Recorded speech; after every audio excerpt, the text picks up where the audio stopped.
So there is a leadership breakfast at Fisherville on April 14th. I'm not sure if any councillors can make it. I know I can't be there, but it is going on.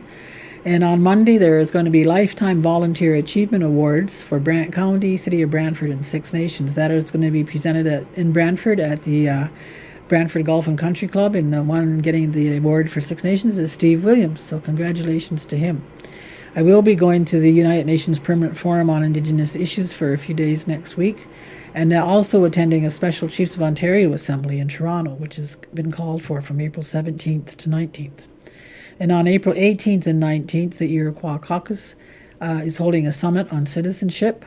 They had decided to invite representatives from the Haudenosaunee Confederacy chiefs to attend, but they have declined, saying that they wanted the elected councils to make a declaration that they are responsible for citizenship before they would sit and talk about this, and they also made reference to their 8 points of jurisdiction. I just wish that we could all sit down and talk about all of this stuff instead of writing letters back and forth. How anyway, our door is still open to meet with the Confederacy chiefs, and it will remain open.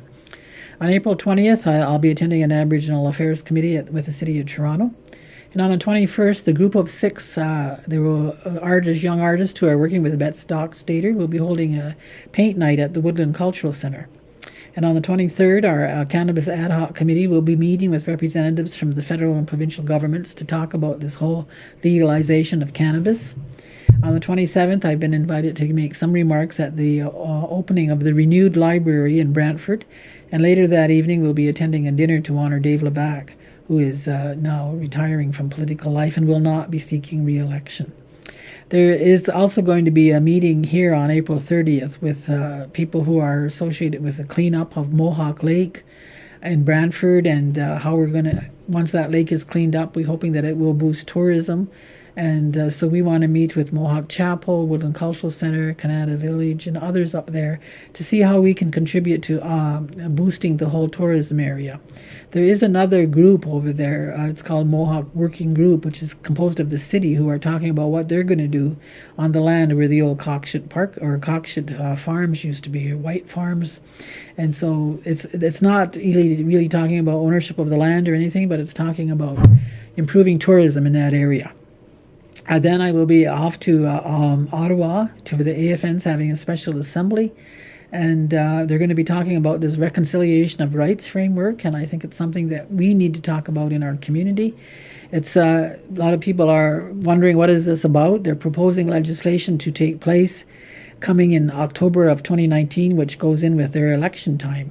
You know, we've talked about getting rid of the Indian Act, but I need to say that that is one tool that the government uses to be able to legally fund funding to our community. If we get rid of it, that is gone. And also, there are certain parts of the Indian Act that would are beneficial to us, such as Section 87, where we get our tax exemption. So if we get rid of that and we look at something like nation to nation, we need to figure out what kind of legislation does the government need to be able to still transfer funding to us, and what do we need to protect our tax exemption rights.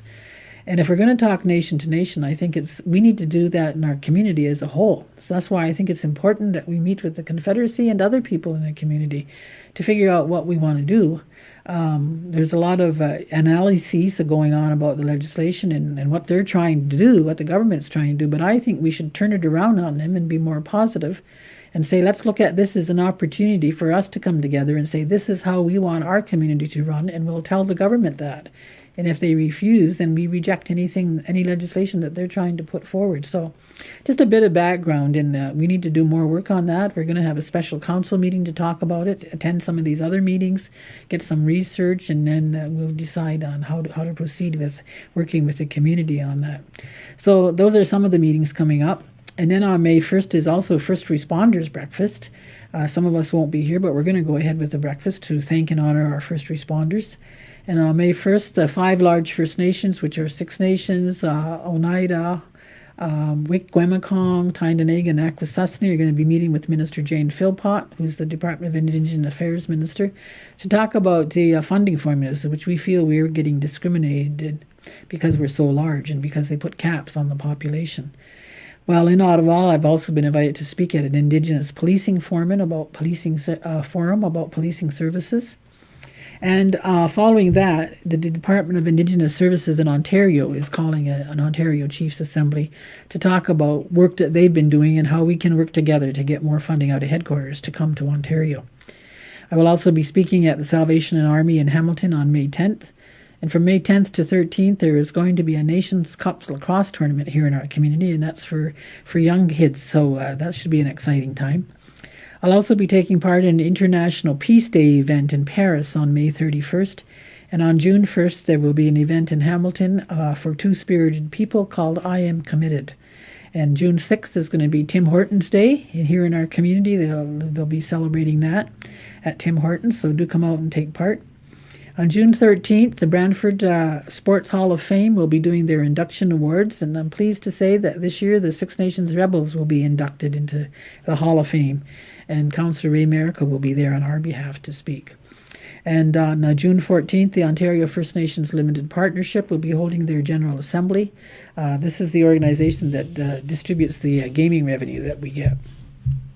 So those are things coming up, and I just want to say again, congratulations to Steve Williams on receiving his Lifetime Achievement Award on April 16th, and also to a couple of acknowledgements that we made at Council. One was to Ilaria McKay, Miss Teen Ontario, who is going to be vying for Miss Teen Canada later this summer, and also to Sean Bomberry, a young man who's in his mid-40s, who just recently retired after 26 years or 25 years with the United States Marines. So we recognize their achievement. And lastly, I want to make an announcement. There are going to be elections coming up, not only provincially, but here in Ontario within our own politics. There will be elections for the Ontario Regional Chief during the last week of June, and this is going to be held in Nipissing, Ontario.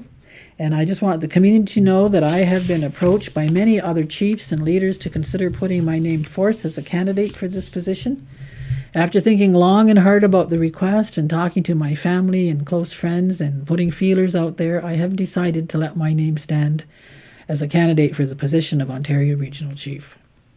Should I be successful, Council will then need to appoint an acting chief until such time as a by-election can be held. And should I be unsuccessful and not win the election, then I would complete my term as the Chief of Six Nations.